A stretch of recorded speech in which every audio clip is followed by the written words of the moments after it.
और बड़ी खबर मिल रही है, योगी कैबिनेट में संगठन को तरजीह। सूत्रों के हवाले से बड़ी खबर मिल रही है, अंजुला मौहर बन सकती हैं मंत्री। सूत्रों के हवाले से खबर मिली, अश्विनी त्यागी को भी कैबिनेट में जगह मिल सकती है, संभावना जताई जा रही है। सलील बिश्नोई भी मंत्री बन सकते हैं, नीलिमा कटियार भी मंत्री बन सकती है। बड़ी खबर इस वक्त की मिल रही है, दिनेश खटीक भी मंत्री बन सकते हैं। हमारी सहयोगी अनामिका हमारे साथ फोन लाइन पर जुड़ गई हैं। अनामिका, क्या जानकारी मिल पा रही है, क्योंकि कई ऐसे नए चेहरे हैं जिनको कैबिनेट में शामिल किया जाएगा? देखिए, ये जो तमाम नाम है, ये सभी नाम संगठन से जुड़े हुए हैं।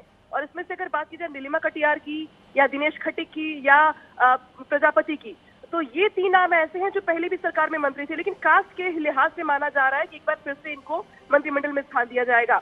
इसके अलावा अगर अंजुला मौहर की बात करें तो ये आगरा की मेयर रह चुकी हैं और जिस जाति से आती है उस जाति के लोगों को का प्रतिनिधित्व हो सरकार में, ये माना जा रहा है कि इनका नाम फर्स्ट प्रायोरिटी पर है।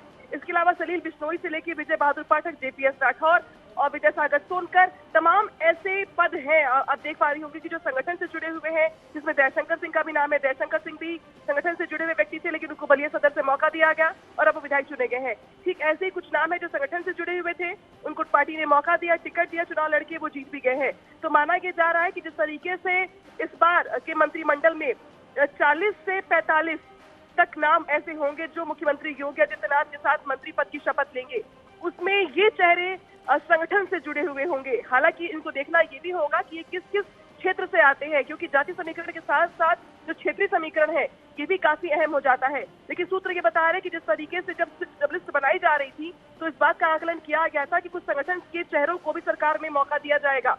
तो उन चेहरों में कौन कौन से नाम हो सकते हैं, उसको लेकर के ये माना जा रहा है कि यही वो चेहरे हैं जिनको संगठन की ओर से जिनके नाम आगे बढ़ाए गए हैं।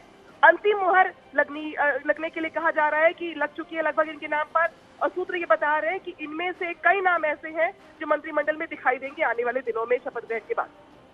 बिल्कुल अनामिका, क्योंकि ये कहा जा रहा है कि कैबिनेट में संगठन को तरजीह दी जा रही है, क्या इसके अलावा और भी कोई नाम है जिसको कैबिनेट में जगह मिलेगी? देखिए, जो पुराने चेहरे आपको दिखाई दे रहे थे, आपको याद होगा कि 17 के चुनाव से पहले कुल टोटल जो कोटा था 60 मंत्रियों का, वो भर दिया गया था। लेकिन बहुत सारे मंत्री पुराने ऐसे थे जो चुनाव हार गए हैं, तो ऐसे में उनका मंत्री बनना बहुत मुश्किल है, यानी कि कुछ नाम उसमें से कटने वाले हैं। इसके अलावा कुछ मंत्री ऐसे भी थे जिनकी उम्र काफी ज्यादा हो गई है और उनके मंत्री बनने की गुंजाइश बहुत कम है, यानी कि पुराने चेहरे रिपीट तो किए जाएंगे लेकिन काफी हद तक उसमें से स्क्रूटनी कर दी जाएगी, छाट दिए जाएंगे। 30 से 25 नाम ही ऐसे होंगे जो पुराने हैं, बाकी सारे नाम नए होंगे। इन नए नामों में अब क्षेत्रीय समीकरण साध देते हुए और जातीय समीकरण साध देते हुए ये कहा जा रहा है कि 25 से 30 नाम ऐसे हैं जिसको अब बहुत ही लिस्टिंग करके सौंपा गया है पार्टी को। बिल्कुल अनामिका।